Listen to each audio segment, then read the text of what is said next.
Baik, bismillahirrahmanirrahim. Saya Hidayat Firdaus dari cabang Malang.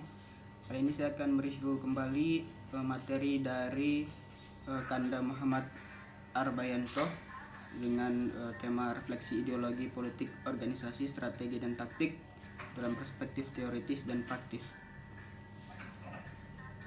Yang pertama, relasi ideologi dan kekuasaan.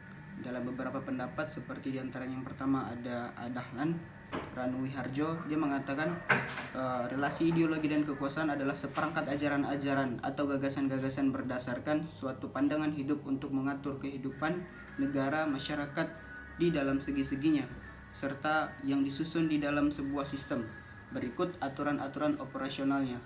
Nah, terus ada pendapat yang kedua mengenai relasi ideologi dan kekuasaan, itu menurut Franz Magnus Suseno.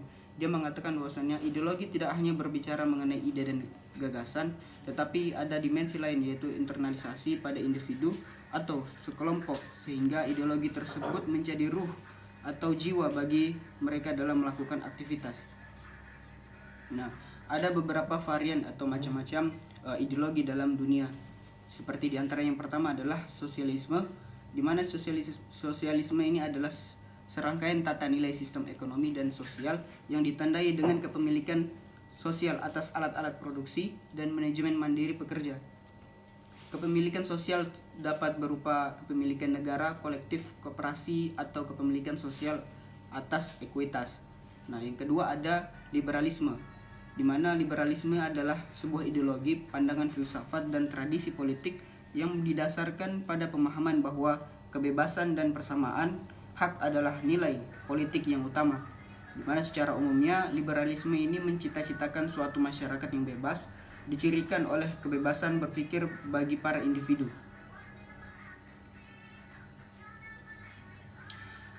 Yang berikutnya adalah mengenai bagaimana sih ideologi itu terbentuk, yaitu pertama ada pada kondisi agama dari suatu wilayah, yang kedua ada kondisi sosial dan budaya, kemudian ada ekonomi, politik, dan juga budaya pada masyarakat itu, yang kemudian digerakkan oleh beberapa individu melalui pemikiran-pemikirannya sehingga menghasilkan sebuah ide dan gagasan yang dibentuk oleh sekelompok orang.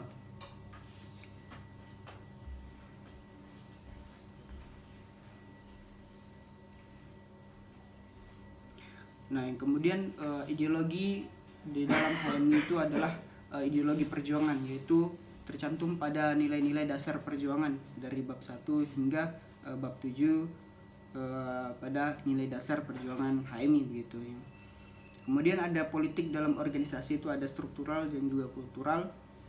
Strategi dan taktik, itu ada mobilitas vertikal dan juga konsolidasi horizontal.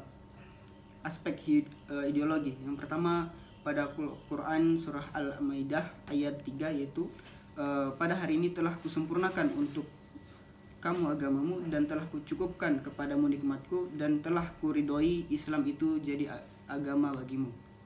Kemudian ada Quran surah Al-Imran ayat 110, di mana firman Allah mengatakan bahwasanya kamu adalah umat yang terbaik yang dilahirkan untuk manusia, menyuruh kepada yang ma'ruf dan mencegah dari yang mungkar, dan beriman kepada Allah Subhanahu wa taala.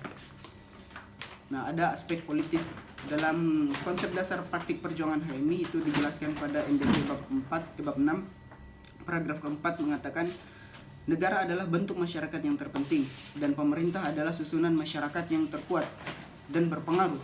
Oleh sebab itu pemerintah yang pertama berkewajiban menegakkan keadilan, maksud semula dan fundamental daripada didirikannya negara dan pemerintah ialah guna melindungi manusia yang menjadi warga negaranya daripada kemungkinan perusakan terhadap kemerdekaan dan harga diri sebagai manusia. Sebaliknya, setiap orang mengambil bagian pertanggungjawaban dalam masalah-masalah atas dasar pemahaman persamaan yang diperoleh melalui demokrasi.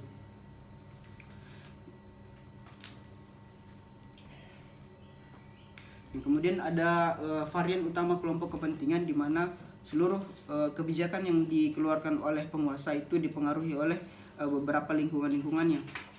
Yang di sini dijelaskan ada 5. Yang pertama adalah birokrasi yang mempengaruhi kebijakan dari penguasa, kemudian ada militer, kemudian ada kapital, yang keempat ada cendekiawan atau akademisi, Kemudian ada politisi yang mempengaruhi kebijakan. Nah, ada tambahan juga dari pemateri, dia mengatakan bahwasannya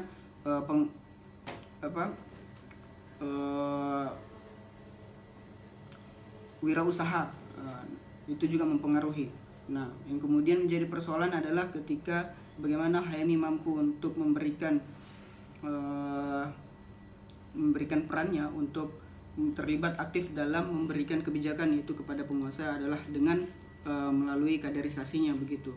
Yang kemudian ketika lulus nanti ia mampu untuk menjadi pemimpin di masa depan dan akhirnya memberikan kebijakan yang baik bagi umat dan bangsa. Mungkin itu yang dapat saya sampaikan. Kurang dan lebihnya mohon dimaafkan. Wassalamualaikum warahmatullahi wabarakatuh.